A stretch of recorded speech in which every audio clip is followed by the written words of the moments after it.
Assalamualaikum warahmatullahi wabarakatuh. Salam sehat untuk seluruh siswa dan siswi yang hebat. Pada kesempatan kali ini, Bu Puji ingin mengajak kalian belajar tentang hakikat ilmu sains dan metode ilmiah. Anak-anak hebat, sebelum kita memulai pembelajaran kita, marilah kita berdoa menurut agama dan kepercayaannya masing-masing. Berdoa dimulai. Berdoa selesai. Semoga dengan kita mengawali dengan doa, pembelajaran kita berjalan dengan lancar dan mudah dipahami oleh kalian. Pada bagian ini, kita akan membahas tentang apa itu sains. Namun, sebelum kita membahas lebih jauh terkait dengan sains, kita perlu melihat bahwasannya sains itu ada di mana-mana. Seperti contoh, kita melihat api yang ternyata bisa menghangatkan tubuh kita, atau mungkin kita melihat pertumbuhan tanaman yang kita tanam. Selain itu juga kita bisa mengamati bolam lampu bisa mengeluarkan cahaya. Nah, buat kalian, apakah pernah kalian mengamati hal tersebut? Bu Puji yakin semuanya sudah pernah mengamati hal-hal tadi. Nah, maka dari itu kita akan lebih mudah memahami apa itu sains. Sains memiliki nama lain yaitu IPA. Jika kalian melihat betapa luasnya topik-topik itu, maka kalian pasti menyadari bahwa sains itu ada di mana-mana. Tidak percaya? Mari kita cermati uraian tentang cabang-cabang ilmu sains. Yang pertama, sains adalah biologi. Seperti yang kita ketahui bahwasannya biologi adalah ilmu tentang makhluk hidup. Misalnya, zoologi adalah ilmu tentang binatang. Yang kedua, botani, ilmu tentang tumbuhan. Ada juga entomologi, yaitu ilmu tentang serangga, dan mikrobiologi, ilmu tentang makhluk hidup yang sangat kecil dan hanya bisa terlihat dengan bantuan mikroskop. Nah, ini sederhananya. Intinya, sains sebagai biologi membahas tentang seluruh makhluk hidup. Yang kedua, sains adalah fisika. Fisika adalah ilmu tentang gejala dan fenomena alam dan sifat benda-benda di sekitar kita, termasuk perpindahan dan energi. Adapun beberapa cabang ilmu fisika, misalnya mekanika. Mekanika adalah ilmu tentang gerak benda.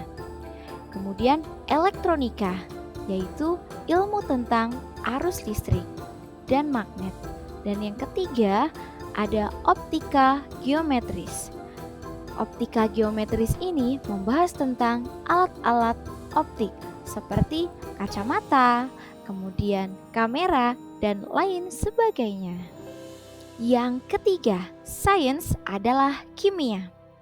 Kimia adalah ilmu tentang berbagai hal mengenai materi, yaitu terbuat dari apa, sifat dan perubahan dalam suatu reaksi kimia. Salah satu cabang ilmu kimia yang mungkin sangat umum kita ketahui adalah tentang obat-obatan, yang mana dipelajari di dalam cabang ilmu farmasi. Yang keempat, sains adalah geologi. Geologi adalah ilmu mengenai bumi dan perubahannya. Beberapa cabang ilmu geologi antara lain vulkanologi, yaitu ilmu tentang gunung berapi. Seismologi, yaitu ilmu tentang gempa bumi. Serta paleontologi, yaitu ilmu tentang fosil yang dapat membantu kita mengetahui umur suatu tempat dan kebudayaan zaman itu. Anak-anak hebat, yang kelima ada sains adalah astronomi. Astronomi adalah ilmu tentang planet, bintang, dan alam semesta.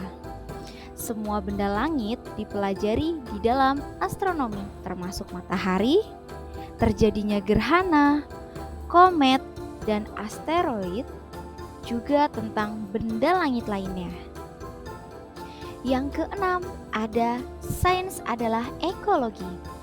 Ekologi adalah ilmu tentang interaksi atau hubungan timbal balik antara makhluk hidup dengan lingkungan di sekitarnya. Bidang ilmu ini membahas tentang berbagai masalah lingkungan, misalnya polusi udara, tanah, dan air, serta efek perubahan iklim dan kepunahan hewan-hewan tertentu. Nah, dari berbagai pembagian cabang sains, apa sebenarnya sains? Ya, betul sekali. Sains merupakan ilmu pengetahuan sistematis tentang alam dan dunia. Sampai sini, kalian apakah sudah memahaminya? Jika belum, silahkan tanyakan di dalam kelas masing-masing. Anak-anak hebat, setelah kita paham tentang apa itu sains, kita juga harus tahu siapa yang menemukan sains. Ya, betul sekali, ilmuwan sains. Ilmuwan sains adalah orang yang khusus melakukan penelitian bagi pengembangan ilmu-ilmu sains. Nah, apakah kalian ada yang tertarik atau berminat untuk menjadi ilmuwan? Setelah kita memahami apa itu sains dan apa itu ilmuwan, tugas kalian adalah membuat sebuah poster untuk membandingkan penemuan seorang ilmuwan sains dunia dan ilmuwan asal Indonesia. Hal ini dapat kalian lakukan dengan sendiri atau secara berkelompok. Tujuan dari penugasan ini adalah mengembangkan pemahaman kalian terkait sains dan juga ilmuwan. Demikianlah pembelajaran kita pada bab pertama bagian 1 terkait dengan sains. Silahkan kerjakan tugas pengembangan diri kalian dan sampai jumpa di bagian kedua yang akan membahas tentang metode ilmiah. Terima kasih. Wassalamualaikum warahmatullahi wabarakatuh. Tetap semangat untuk siswa hebat Indonesia.